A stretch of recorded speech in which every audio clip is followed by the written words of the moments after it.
Dreamscape presents The Age of Addiction: How Bad Habits Became Big Business by David T. Courtwright, narrated by Kari Marshall. Introduction. One summer day in 2010, a Swedish graduate student named Daniel Berg approached me after a talk I gave at Christ's College, Cambridge. During the talk, I had casually mentioned internet addiction.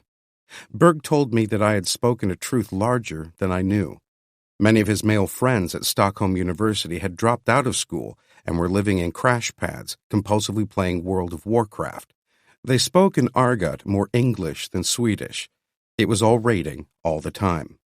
How do they feel about their circumstances? I asked. They feel angst, Berg said. But they keep playing. They keep playing. This sort of behavior does seem like an addiction, in the sense of a compulsive, regret-filled pursuit of transient pleasures that are harmful to both the individual and society.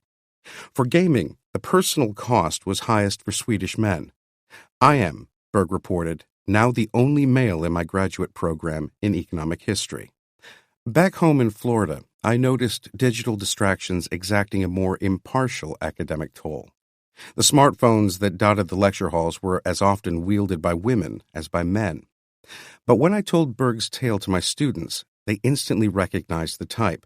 One admitted that he had lost a year to compulsive gaming. He said that he was in recovery, precariously, to judge by his grades.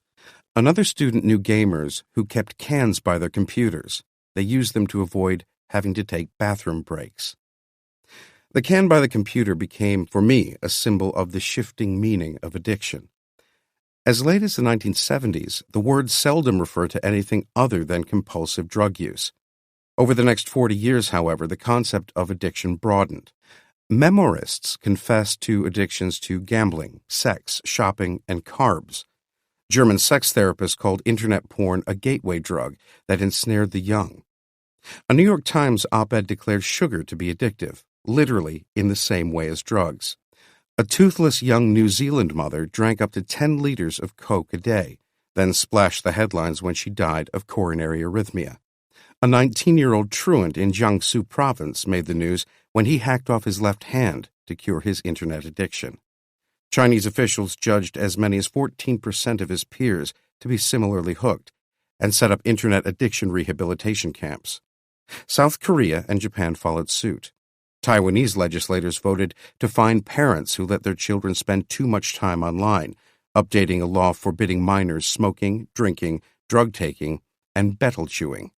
Only the last habit failed to appeal to Americans, 47% of whom showed signs of at least one behavioral or substance addiction disorder in any given year in the early 2000s. Often they showed signs of more than one. Medical researchers have discovered that substance and behavioral addictions have similar natural histories. They produce similar brain changes, similar patterns of tolerance, and similar experiences of craving, intoxication, and withdrawal. And they reveal similar genetic tendencies towards similar personality disorders and compulsions. The manic gambler and the casino barfly are apt to be one and the same. In 2013, the new edition of the Bible of Psychiatry, the Diagnostic and Statistical Manual of Mental Disorders, DSM-5, described gambling disorders in language indistinguishable from drug addiction. The editors ushered internet gaming disorder into the green room of addiction by designating it a condition for further study. In 2018, the WHO made it official by adding gaming disorder to the revised International Classification of Diseases. Not everyone was happy with all the talk of addiction. Clinicians avoided it for fear of discouraging or stigmatizing patients. Libertarians dismissed it as an excuse for lack of discipline. Social scientists attacked it as medical imperialism. Philosophers detected equivocation, the misleading practice of using the same word to describe different things.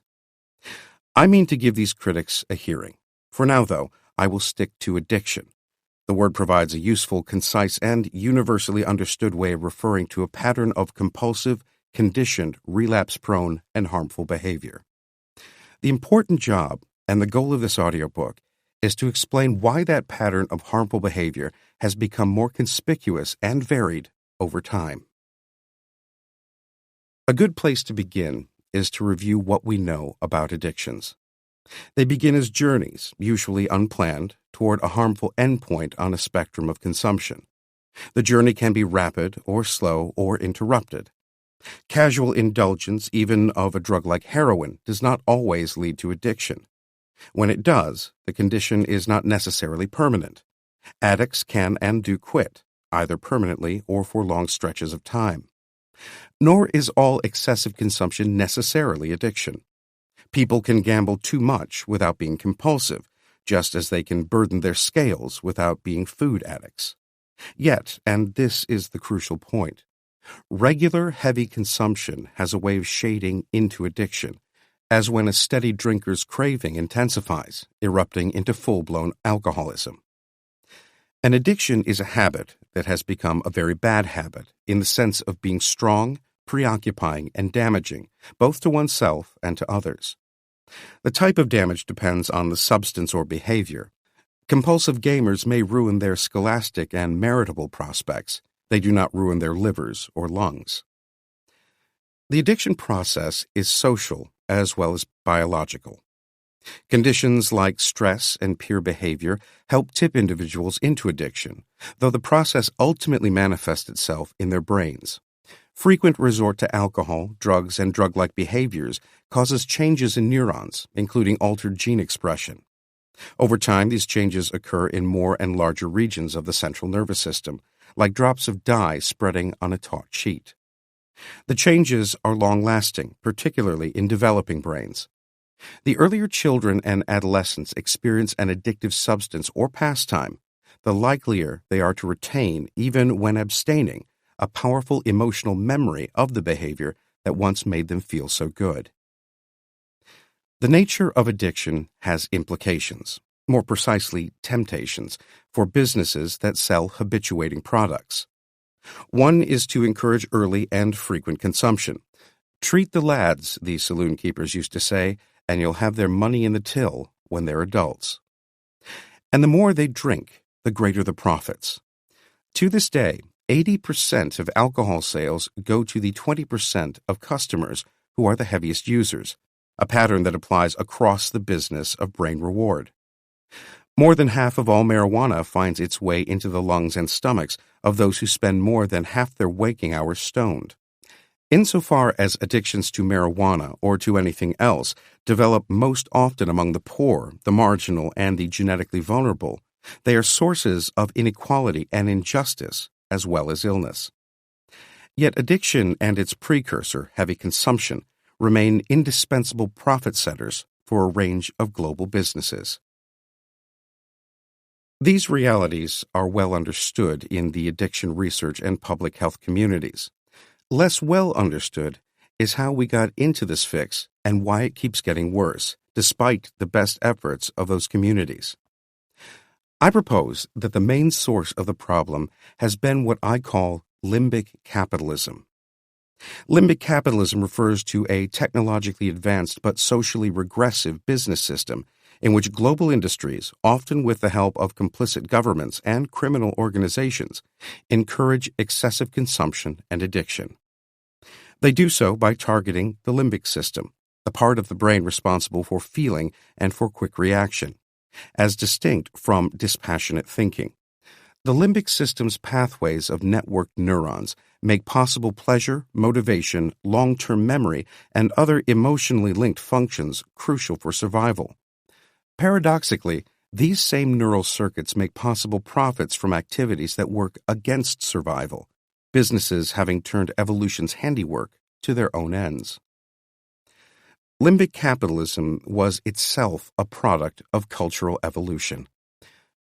It was a late development in a long historical process that saw the accelerating spread of novel pleasures and their twinned companions of vice and addiction. The pleasures, vices, and addictions most conspicuously associated with limbic capitalism were those of intoxication. Considerations of private profit and state revenue encouraged alcohol and drug consumption until rising social costs forced governments to restrict or prohibit at least some drugs. Or so I argued in Forces of Habit, a 2001 book on the history of alcohol and drugs. Yet, even as I stated my case, I saw that it applied to more than the usual psychoactive suspects. It applied to all pleasures, vices, and addictions that had become entwined in the emerging system of limbic capitalism. This idea was not entirely novel.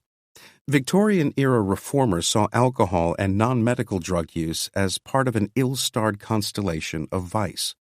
Granted, vice is a slippery category.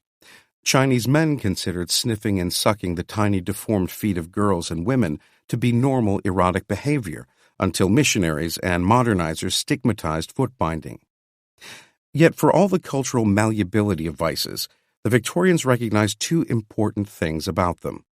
One was that they had become big business. The other was that they were linked. Rare was the brothel without booze, or the opium den without a gambling house nearby. Victorians also supposed vices to be linked neurologically, with those who had inherited or acquired defective nervous systems being most inclined to them. The last hunch was a good one. A century later, neuroscientists and geneticists were mapping these connections at the cellular and molecular level. They discovered that different substances and activities generate similar types of brain reward and craving. They showed that addicted brains are alike in that reward cues activate the same pathways in drug and behavioral addictions. Researchers began to use the term pathological learning for the process that occurs when addictive substances or behaviors augment release of the neurotransmitter dopamine, turning what evolved as a beneficial process into a pathological one. Dopamine does its work of reward and conditioning in pathways originating in or near the limbic midbrain, a key region for regulating mood, pleasure, and pain. The pleasurable effect depends, in part, on the intensity of the signal that dopamine produces after release into the synapses. In neurons, as in life, first impressions matter. People keep on doing what their brains tell them is highly rewarding, often past the point where it is still pleasurable or beneficial. Addicts want something after they have ceased liking it, even if they realize its harmful effects. "I hate this shit," a Swedish heroin addict told his doctor, "and it doesn't give me much of a high. It's just that somehow it seems I can't be without it." Researchers identified common risk factors. Genetic variations and life circumstances, stress, social defeat, neglect, or abuse during critical periods of brain development make some people more susceptible to addiction than others. They feel uncomfortable or depressed until they discover that alcohol, drugs, sugar, gambling, computer games, or some other thrilling behavior temporarily banishes their blues. Frequent resort to these substances and behaviors further damages their neural control systems and, often, other parts of their brains. What the Victorians called vice really is a vicious circle. Self-destructive habits are constitutionally linked, downwardly spiraling, and socially expansive.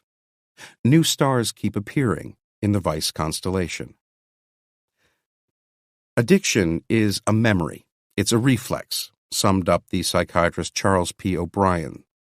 It's training your brain in something which is harmful to yourself, or having your brain trained. The deeper truth is that we live in a world nominally dedicated to progress, health, and longevity, but in fact geared toward getting us to consume in ways that are unprogressive, unhealthful, and often deadly.